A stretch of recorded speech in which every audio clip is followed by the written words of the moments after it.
नमस्कार, मैं तोशो दिवाकर और आप देख रहे हैं ARS न्यूज। जिससे पहले आज की खबर हम शुरू करें, कुछ तस्वीरें हैं जो मैं आपको दिखाना चाहूंगी। देखिए स्क्रीन पर। मोदी मर गया, गुप्ता मर गई, रेखा गुप्ता मर गई, मोदी मर गया। हम विधवा का शराब लगेगा, मोदी जल जाएगा। जैसे जहाज में आग लगी वैसे मोदी में जहाज में आग लग जाएगी। कहाँ जाऊंगी? सरकार हमारे मोदी बोला था जहाँ झुकी तहाँ ही मकान। रेखा गुप्ता बोला था जहाँ झुकी तहाँ मकान। अब तो तोड़ के उधर हटा जाओ। मैं कहाँ जाऊँ अब बताओ, हमरा कहाँ जाओ अब बताओ। आपने बोला हमको तोड़ना है 15 फुट। आप अगर नाप लो इस टाइम भी, आप भी हो ना, मीडिया से हो, तो क्यों तोड़वा रहे हो? 25 फुट से ऊपर जा रहा है एरिया हमारा, क्यों जा रहा है? इसमें गलती किसकी हो रही है? ये केंद्र दिल्ली में हो गई अब की बार। इससे पहले केंद्र नहीं थी, अपनी अपनी हमारी पार्टी थी तो आम आदमी पार्टी, उस टाइम कोई छूने नहीं आया। इसके हटते पार्टी के बाद तुम क्यों लगा दिए नोट की तोड़ने से रही है पूरे जगह। दिल्ली में अगर डबल इंजन की सरकार आ जाएगी तो दिल्ली स्वर्ग बन जाएगा। हमको क्या मतलब है? जो हमारा तो रहने का ठिकाना नहीं है, हमको खाने को हम 3 दिन से मर रहे हैं, तो हमको स्वर्ग से क्या लेना देना है?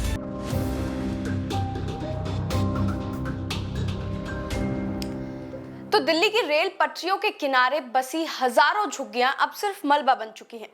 रेलवे की ओर से बिना किसी पूर्व सूचना के बुलडोजर चलाकर लोगों के सिर से छत छीन ली जाती है, ऐसा लोगों का कहना है। वहीं दूसरी ओर रेलवे का तर्क है कि इन झुग्गियों की वजह से सिग्नल नहीं दिखते और हादसे हो सकते हैं। तो वहीं दूसरी ओर लोगों का कहना है कि वो कई सालों से उस इलाके में रह रहे हैं और इतने सालों से कोई दिक्कत नहीं हुई, और अब अचानक पिछले 2 महीनों से ये सारी समस्याएं सरकार को देखने को मिल रही हैं। हम इतने साल से यहाँ रहते हैं, 1980 से हमारे पापा यहाँ रहते हैं, ठीक है।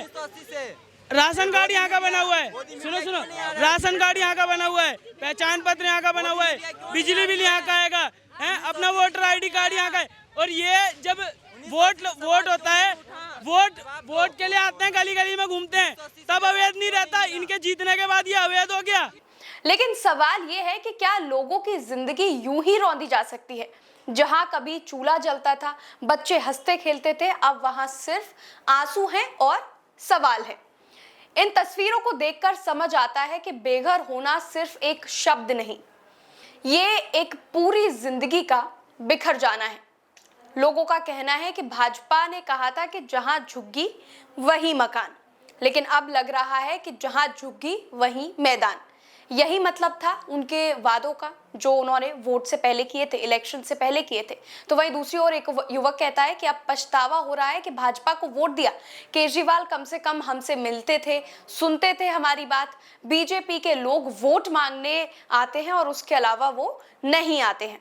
तो वो लोग जिनके पास कभी कुछ था ही नहीं, अब उनके पास अपना सिर ढकने को भी कुछ नहीं बचा। और ये कोई आंकड़ा नहीं, ये हजारों जिंदगियां हैं जो बर्बाद हो गई कहीं ना कहीं। रेलवे ने जो किया वो जरूरी था या नहीं, ये बहस का मुद्दा हो सकता है, लेकिन जो तरीका अपनाया गया उस पर सवाल उठाना जरूरी है।